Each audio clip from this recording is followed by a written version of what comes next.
Hello, everyone. If you like what I'm doing here, please consider subscribing, liking, and commenting. It would really help the channel out quite a bit. Thank you very much.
Here is a mystery that will keep you guessing.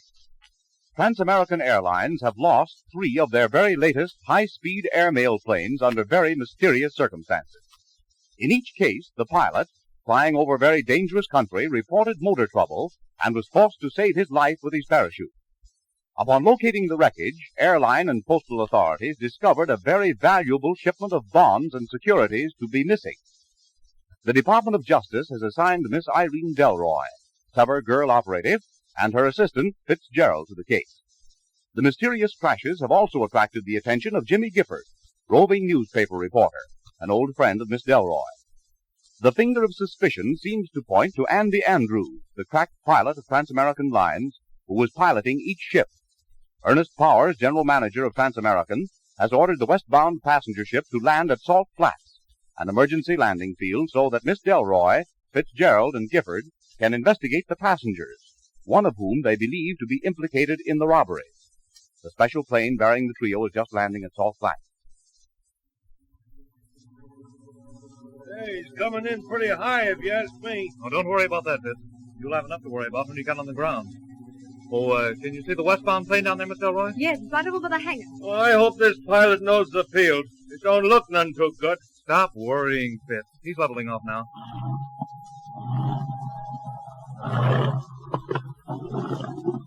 There, 3 points, clean as a whistle. Yeah, I'm glad that turned out all right. Don't forget, Sergeant. They say any landing you can walk away from is a good one. You're telling me? Hey, I knew a guy in France once during the war. I'm afraid we won't have time for that, Fitz. No, ma'am. We've a lot to do when we taxi over to that ship. Did you get the description from the radio man back at the airport? You mean the guy what gassed him and looted the filing cabinet? Yes, sir. Sure, I got it. We can't miss him. He's got a scar over his left eye. Dark complexion. A little guy, swarthy. He'll be easy to spot. Do you think the man we're after had a hand in those crashes, Irene? I don't know, Jimmy. But I do know we're not going to overlook any evidence. I should say not.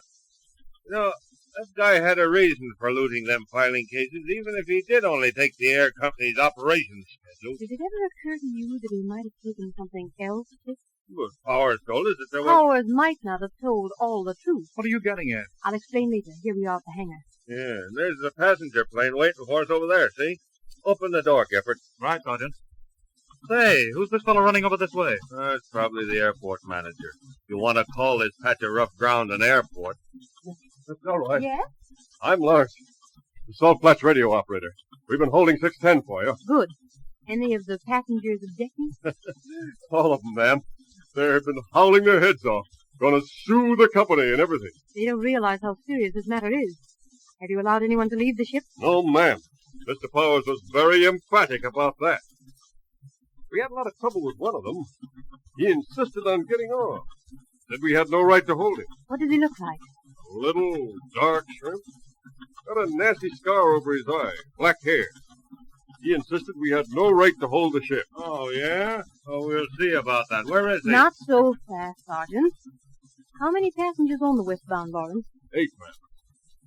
We're carrying a light payload tonight. Any other dark-complected men aboard? Only 3 men aboard, ma'am. 5 women passengers heading for a convention of women's clubs somewhere. Oh. They're plenty hot. I don't doubt it. What do the other 2 men look like? They're both big men. A fighter, kid something or other, and his manager.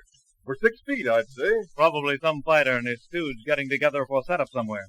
They won't be your men, Irene. No, ma'am. But the little guy answers to the description. He's the guy we're after, sure as shooting. May we use your radio room for a few minutes, Mr. Lawrence? Sure, ma'am. It's kind of mussed up. I live out here by myself most of the time. Oh, it'll be all right, I'm sure. Fitz, Yes, ma'am. you go with this gentleman and get the suspect. Yes. Need any help, Sergeant? For what? Sorry, Sergeant. I must have had someone else in mind. You shouldn't tease Fitz that way, Jimmy. He's really quite capable. Let's walk over to the shack. Do you think this fellow will turn out to be the guy that stole the Trans-American operation schedules? He certainly answers the description. Well, how about the pilot, Andrews? Oh, he couldn't have had a hand in it, Jimmy. He was with us. Yeah, that's right. Well, then maybe he... The only thing I'm hoping right now is that Andrews gets the eastbound mail plane through okay. Why? I haven't told anyone but you, Jimmy, that Andrews was carrying $60,000 in his mail shipment tonight. Gee, that's right. Boy, it'd be tough to lose that. Oh, I'm just hoping he'll get through all right. It's a terrible risk, Jimmy, but I had to do it. Why? Well, to draw the criminal out into the open. That shipment was made with the greatest secrecy.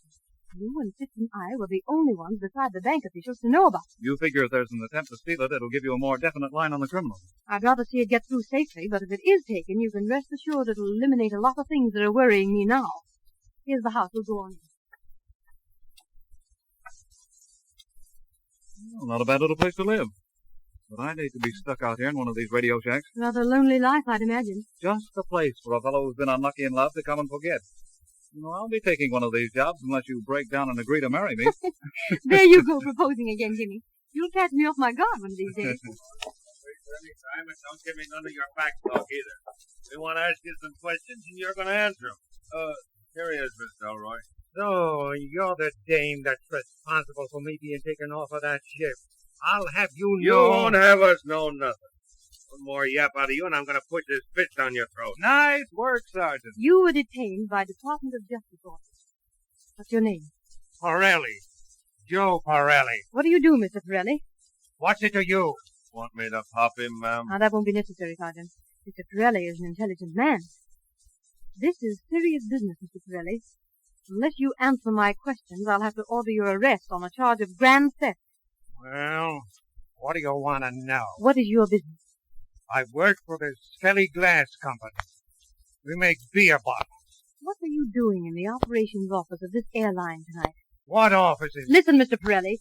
We have the testimony of the radio operator back at Metropolitan Airport that you were seen in the general offices of that company tonight shortly before the ship took off. That's a lie! We won't discuss that.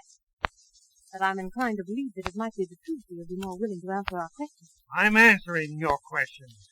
I wasn't in no office. What time did you arrive at the airport tonight? 10:30. And the westbound left at 11:10, right, Jimmy? That's right, Irene. Well, what of it? What were you doing between 10:30 and 11:10? Nothing much. Went over to the lunch stand and got a sandwich. And then?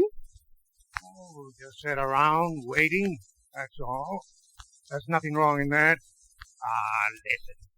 I've stood enough of you. I've got an important call to make in the city tomorrow. I'm not going to miss it, see? You'll miss more than one appointment unless we can get a satisfactory story from you. Where did Fitz go? Back to the ship or something. Get him for me, will you, Jimmy? Sure. Oh, here he comes now. With a suitcase. Oh, yes. Find anything, Fitz? Nothing but. Hey, this suitcase belong to you, Pirelli? Sure. My name is on the claim check. Pretty nice suitcase, ain't it? What do you mean by that? I believe I ever saw one just like it. How do you open it, Pirelli? Oh, what business is that of yours? Nothing especially. I'd just like to see what's inside, that's all. Well, you've no search warrant to give you that authority. We don't need no warrant, see? When we want to open your suitcase, we'll open it. There's nothing in that suitcase that will interest you. Oh, no? Listen, Pirelli, I opened that bag out at the ship. I found out that your name is Morgan and not Pirelli. And what's more, I found these in the lining. What's in those envelopes, Sid? The operation schedule. The operation schedule? Yeah, the same ones this guy stole from the Trans-American office. Oh, that's a lie. I don't know nothing about them papers. Let me see those papers, Sid. Yes, ma'am. Here they are, ma'am. Mm-hmm. They're the schedules, all right. What were you doing with these papers, Pirelli? His name's Morgan, ma'am. It's all over his clothing. I found his bank book, too. That makes no difference right now, son. I want to know what you intended to do with these schedules. I told you I don't know nothing about them. Oh, yeah? Well, how come I find them hid in the lining of your suitcase? If they were there, I didn't know anything about it. Listen, Morgan. You're in this thing up to your ears. We got a description of you as the guy we're after, and you're telling us all you know about this mess. Sergeant, look here. What is it, ma'am? This route map that I found in the schedules. Look. It's marked in red pencil there, ain't it? Yes, but do you know where that cross is located? Oh, ma'am. Look. This red cross is right on the route Andrews is flying east at this very moment. Right over Devil's Canyon. What? What's more, look at this notation.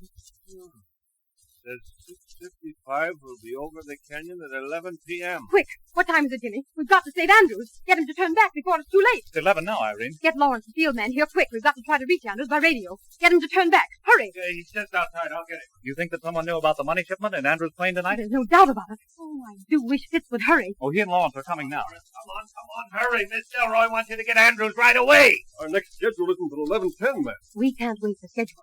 Break in right now. Stop all traffic. It may mean saving his life. Yes, ma'am.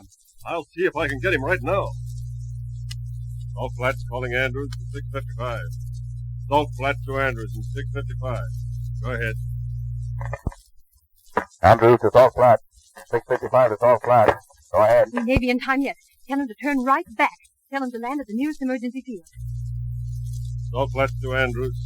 Miss Delroy says turn back to the nearest emergency field. It's urgent. Go ahead. Andrews to Salt Flat. Everything working fine. Tell Miss Delroy I'm going on through. Go ahead. Tell him he can't do that. Tell him it means his life. Yes, ma'am. Salt Flats to Andrews. Miss Delroy says turn back regardless. It's a matter of life and death. Turn back and land. Go ahead. Andrews to Salt Flat. Okay. Turning back. Tell Miss Delroy. Go on. What's the matter? Salt Flats to Andrews. What's wrong, Andy? Go ahead. My motor's just tapped. I have plenty of altitude. I'll try to turn it down in the canyon. Think I can make it okay. Salt Flat. Salt Flat. I can see. He's gone again. Try to get him back. Go on, hurry. Salt Flats to Andrews. What's the matter, Andy? Go ahead. No answer, Miss Delroy. I was afraid of that, Fitz. Quick, Jimmy. We're leaving for Devil's Canyon. Andrews is being forced down. We've got to save that shipment.